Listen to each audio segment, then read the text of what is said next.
The first story was, I thought I had the perfect life.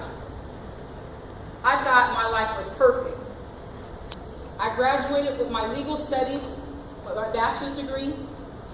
I had my master's degree. I was married. I had my son. We bought a house. And we received $100,000 by the time I was 32. So what it is that seems like a very good life. That seems like a pretty good life for most people, right? Most people, it seems like a very good life. But what I didn't tell you was that my biological parents, they got a divorce when I was 7 years old. I did not get accepted to law school, and so that's why I did the conflict resolution degree for my master's degree. I didn't tell you that I was married 2 times. The first time was 13 years, and then we just recently got married again. I didn't tell you that out of the $100,000, my husband had his leg rolled over. He had his leg rolled over, and that was $70,000. And then the $30,000 we sold after we didn't have the money for our. We got the money for the $30,000, but we didn't have any more as far as that. So the $70,000 was due my husband having his leg rolled over, and then $30,000 was because we sold the house. And what it was because we did not know what to do with the money. We thought that all you had to do was just pay off our bills. That's what most people do. They say, you know what, pay off your bills. So we paid off all our bills. And on top of that, we ended up going on a couple of vacations. Okay, yeah, we did go on some vacations. Went to Seattle and went to Jamaica. And on top of that, because what this is a fairy tale. That first one was a fairy tale. This is not a fairy tale. The next one is a hospital. At 38 years old, I ended up in the hospital. It was devastating. My mouth was slanted. My arm did not work. I drooled when I talked. It almost took me 6 months to just feel like I even started to recover. It's been a long process.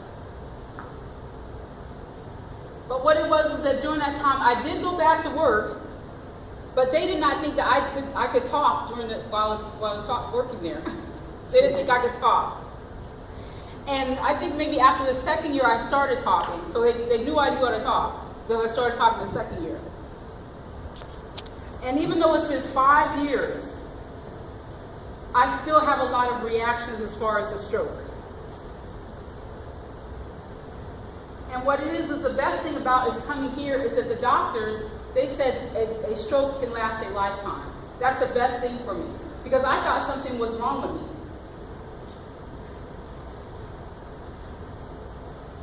I remember just this year, I felt so lost, and I was at the library. I was crying. I was like, God, what is going on with me? What's going on?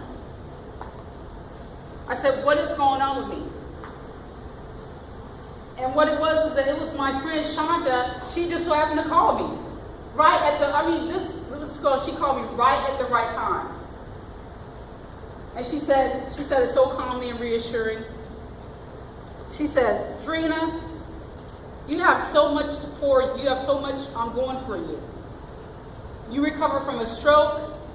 You got remarried. You accomplished so much. You can do whatever you want to do. And I appreciate that, because what it is that I was at a low state at that point in time. And what it was, I started thinking about the story saying the eagle versus the chicken. And what it was is that it was an eagle. He was born up in the eagle nest, and the earth. It was an earthquake, and the egg fell down to the ground, and the egg fell among chickens. And so what it was is that because even though he was big, the chicken mother still thought that he was still her baby.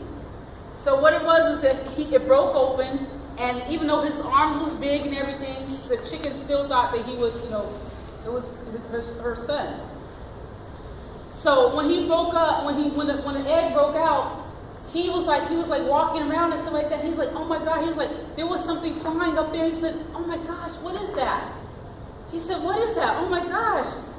And the brother next to him, he said, oh, why are you worried about that? That's just an eagle. You're just a chicken. Why are you worried about that? And so the chicken, the eagle, he was like, okay, well, I'm just going to still continue. So what he did was he started flapping his wings. He started eating worms. He started doing everything.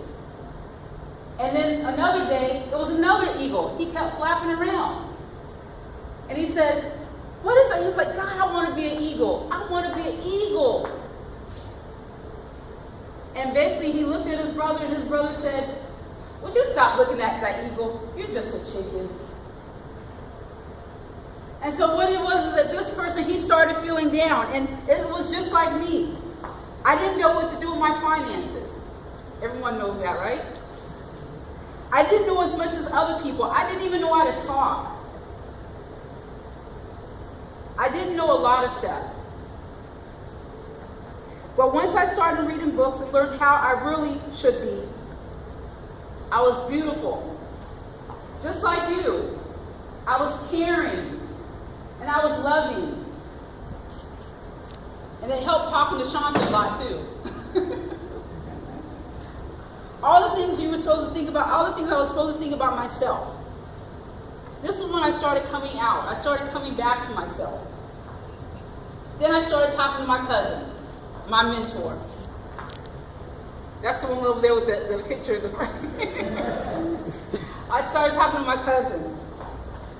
And she's something to admire. That's my mentor right there. And what it was is she kept calling me over and over again. She kept calling me. I'm like, I was so tired of her calling me. She was out, and she knows what I mean. She was like calling me so much. And to the point now that now she doesn't call me at all. But she called me so much. And she said, Drina, you can do anything. Just be focused, but you can do it. I remember that. I always remember her saying that you can be focused, just